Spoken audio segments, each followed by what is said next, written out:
And that I'm ready, is Greg. Nippon Sangoku, Episode 1. Greg, how do you feel? Let's get a little summary. Let's start it off with the sums. A high level opinion.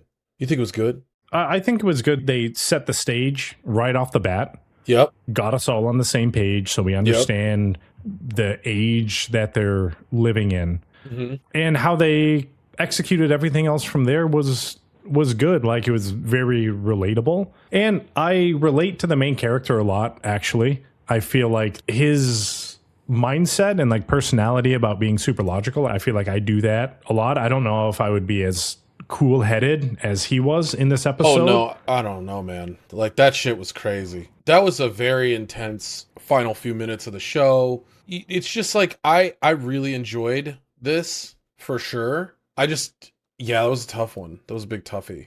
We'll get there at the end of the episode. I do have some Yes. questions about what happened that I thought was kind of weird. We will get there. I'm ready. Let us begin, Greg. So Nippon Sangoku Episode 1, they start us off with a good introduction of what happened to the world, and I'll summarize it here really quick. So the end of the Reiwa era is here, and Japan got shit on in the Fourth Industrial Revolution by the US, China, and a bunch of other countries. The birth rate of Japan got worse, and the level of education dropped, and Japan was on the decline. There was another nuclear war, but Japan wasn't involved, and then the refugees came into Japan, bringing disease, and natural disasters were also on the rise.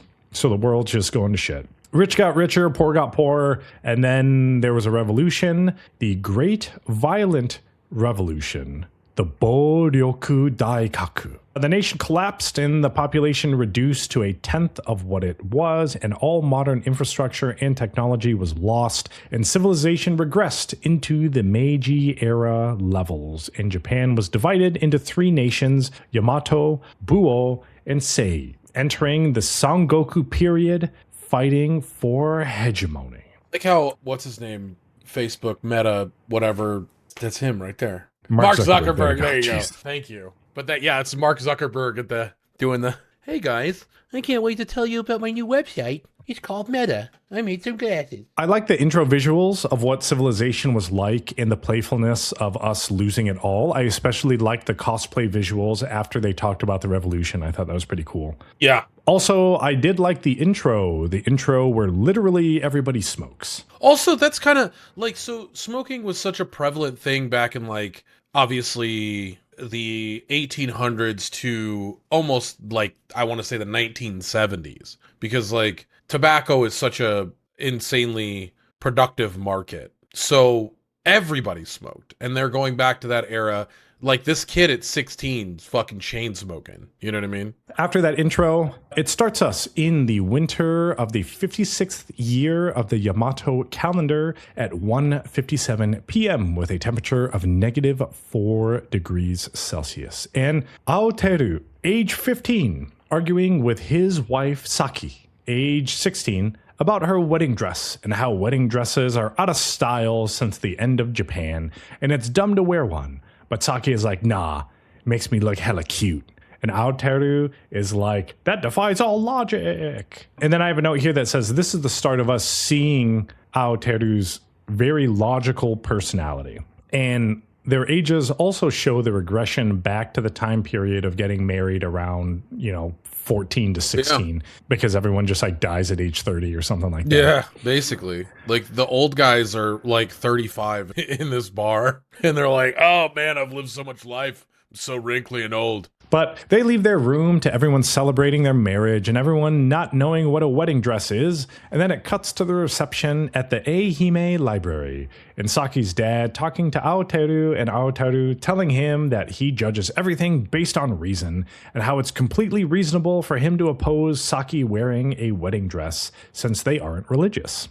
The old dudes laugh, and Saki's dad says he took Aoteru in after his parents died of illness, and he studied Japan-era shit and became the agricultural officer of their village thing, and he says Saki is the exact opposite of Aoteru, and tells him to take care of her, as it's showing different posters back and forth between their conversation. Then a moth flies over the mouth of one, Silence of the Lambs style. So I don't know what that was foreshadowing, necessarily. It's a picture of Saki. That's technically not her. But yes, but it's like, from our perspective, it's supposed to be her, and then it's saying she's gonna die. Is that what the moth means? That skull on the back of the moth. That's like it's a specific type of moth that has like that kind of. Okay. Yeah, the design. moths are generally a bad omen. Why didn't the lady in Silence of the Lambs die then? I don't think it was a reference to Silence of the Lambs. I think it was just the moth. Oh, I'm referencing Silence of the Lambs. Yeah. Your brain went to Silence of the Lambs, but the moth in general is like landing on someone or landing on a mouth is generally, from my understanding. Well, you know more than me, because I'm just thinking of like fava beans. Fava beans. Anyways.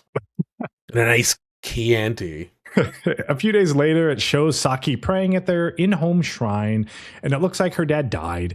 And then she goes to find Aoteru. Yeah, he died so fast. Well, I think at the little bar, or not the bar, at the library reception, like that powder he was drinking with his alcohol or whatever was like medicine. So I think he was like sick to begin with, and he was on like death's door anyway. Okay. He wasn't looking too good during the reception. But okay, he was 35, Greg. He looked fine. Yeah. Yep.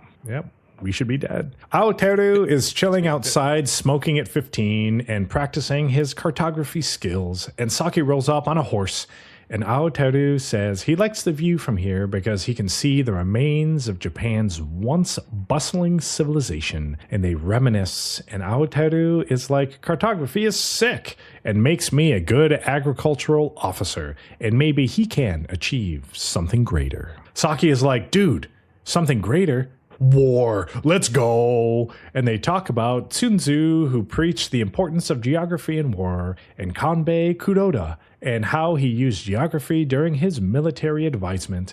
And Saki is like, you could use your knowledge to end this Sangoku era and unify Japan. Saki says there's a dude named Ryumon Mitsuhide, who's a general in the borderlands that's all military smart in Osaka, and he could work for him. And Aoteru is like, nah, I just want to live a normal life with you. This screenshot, I don't know if you got this, Greg, but this is a reference to old video, like old movies. Oh, I see that now that you stopped it. Mm-hmm. Because that's the those are the two benches that are at that viewing site that they have, and then they have it placed in such a way where it looks like a film strip. Yep. It's nice. Really cool. Good catch. Yeah, I thought this was really well done. Also, if you look at old movies, the framing they used, like the placement of cameras, wasn't as dynamic as we have it now. So a lot of placements of cameras feel unnerving.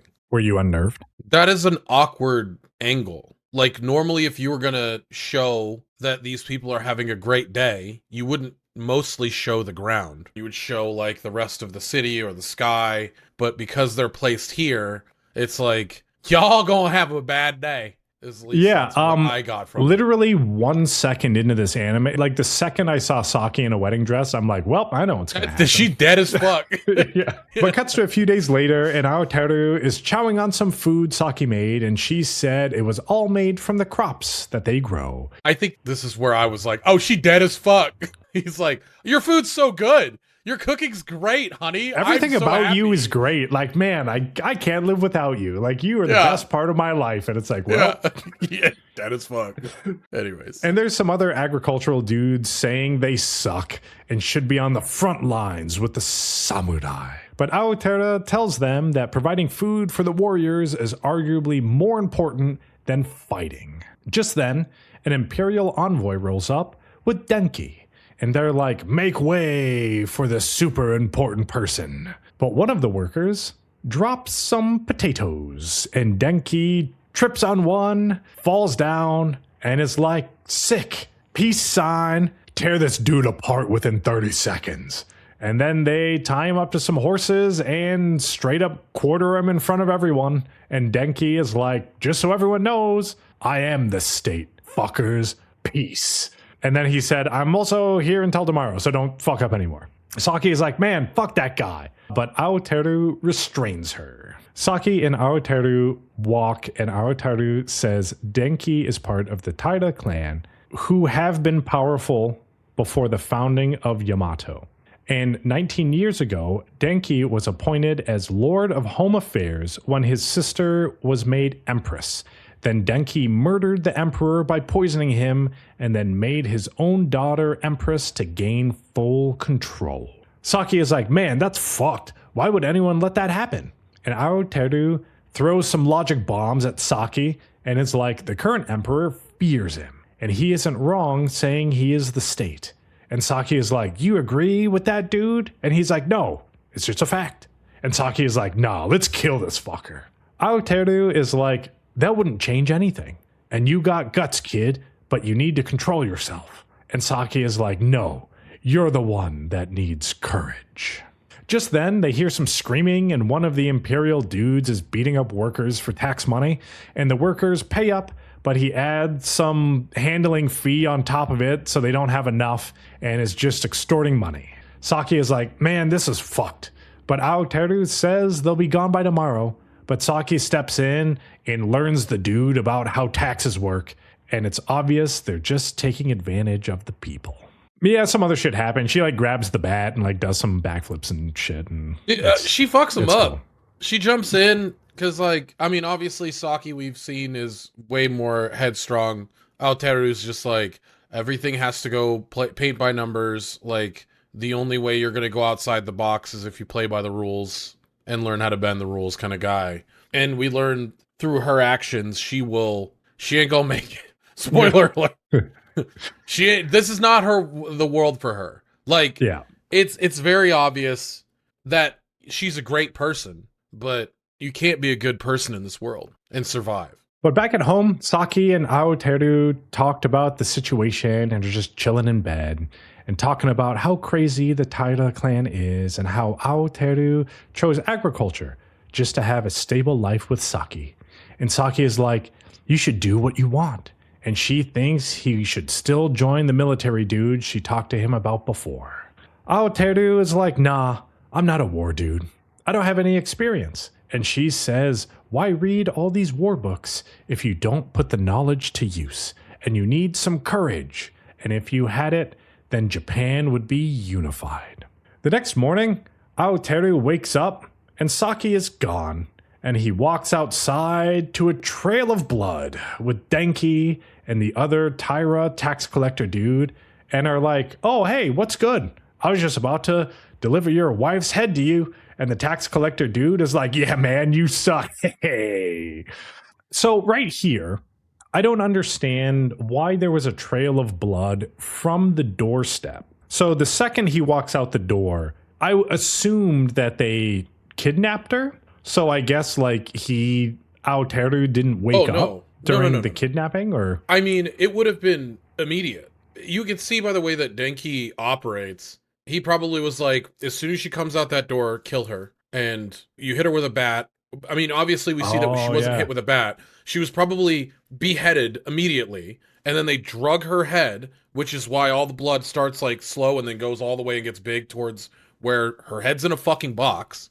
They probably drug her body, and there's, I mean, how many footprints? There's like a lot of footprints, right? You can see the three footprints. Hers are not there. Yeah. They didn't drag her there. So she got beheaded probably at the doorstep, and then they dragged her body, buried it right there, and then, yeah, they cut her head off way early. Okay, that makes sense. Because they didn't want, I mean, if she were to have screamed, I mean, would have woke him up, right? You'd assume. No, that makes sense. Because as they were talking, the tax collector guy was like, yeah, she's not so tough now without her arms and legs and shit. Hey. So I just assumed that they did the same, like, quartering thing they did to the other guy. Yeah. But yeah, now that you're talking about it and you mentioned the footprints in the snow and everything, like, yeah, obviously there's no horses. Yeah, there's no other evidence to prove that theory. So I think you're correct. Yeah, she literally stepped outside and they were just like waiting for her. Yeah. Aoteru has a thought sequence of killing all of them and he'll die in the end. But it doesn't matter. But his logic brain kicks in and realizes that wouldn't change anything. So he switches tactics.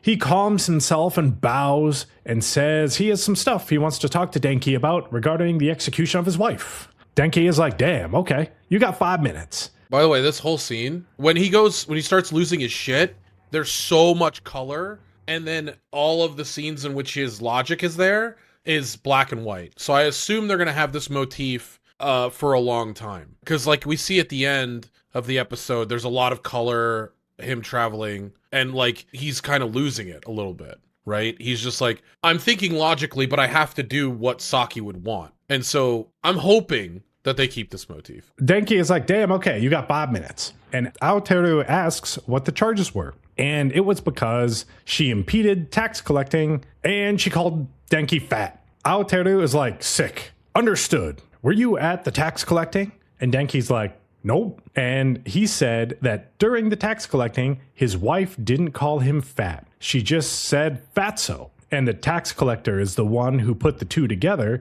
So it was the tax collector who thought that you were fat. Denki is like, okay. 5 minutes is up. Someone behead the tax collector within 20 seconds. And then they do. And I wonder what this whole theme of him like giving a time frame, because it was like 30 seconds for the first potato guy. It was 20 seconds for tax collector guy. And I wonder what the significance of him putting like a time frame around his requests are. I think he's just obsessed with whether or not people are worth his time. Okay. So he doesn't want to think about something for more than that amount of time. Like, I give you 20 seconds left to live. Within 20 seconds, this dude needs to be dead. Denki is like, you satisfied now, my man? And Aoteru is like, well, I wasn't expecting that. I was just stating some facts. And then they give Saki's head to Aoteru and he goes to leave. But Denki is like, wait, why did you come to talk to me? And then Aoteru recites some Sun Tzu stuff. Denki leaves and his entourage is like, you sure we should have let him go? And Denki says he looked at his wife's killer in the eyes and showed not a single bit of rage. And he was talking to me, but his eyes were looking at something far into the future. And then it cuts back to Aoteru, who then mourns his wife and shows his emotional side instead of being super logical. And then the credits roll. Basically during that whole thing. And then after that, it cuts to Yamato year 57 of spring. So basically, I assume it's around like 3 months, 4 months after Saki died. And Aoteru is on a boat heading to Osaka to change the world. And that's how episode 1 ends. It was a fire episode to get you interested in this show. I think it was really good. I liked it. I like the animation style. So supposedly this Studio Kafka, is big into traditional 2D animation. Mm-hmm. So I'm pretty sure that this whole episode, and I assume the series going forward, isn't going to have any 3D animation. It's all going to be hand-drawn 2D stuff. When I messaged Greg, there's a moment when like Aoteru wakes up and I was messaging Greg and I'm like, holy shit, this is seamless. Like it looks beautiful how they're transitioning from 3D to 2D, and he sent me that article about how this studio is like all 2D. They don't fuck with any of that. So really fucking cool. I'm on board. I thought that they did a good job of setting the stage of the world that we're in now, assigning like the powers that be. How Denki is just this untouchable political figure that can literally do whatever he wants and like nothing matters. How they did like the coloring, because it was winter, right? So everything was pretty much like black and white and gray. And then you had those very like vibrant pops of like red when they executed the one guy. They were hitting the workers with the bat. And then it was all very vibrant. And when Aoteru, when he was talking to Denki after he calmed himself, his eyes were like blue. And I don't think he has blue eyes, so I don't know if that was just their way of showing Aoteru moving to like a more logical state of mind versus, the his rage. Eyes are black. But after he like brushed his hair aside and stuff, you know what I'm talking about? Yeah. His eyes were like blue in that scene. But yeah, so it seems like now, after everything that happened, he's heading to Osaka to talk to that general dude to basically do what Saki was recommending to him, where go change the world by using your war knowledge and cartography skills. So we don't have to live in this fucked up era, as we see how fucked up it is just in episode 1. They did a really good job of painting the picture and then giving enough shock value, but like not over the top. Attack on Titan, I think, is one of the biggest shock value episode ones like ever to hit a screen. Actually, you know what? Elfen Lied is probably another one that has major shock value in episode one. But I think they did it very like tastefully here, and it was very intentional, and it sets the stage for our play going forward.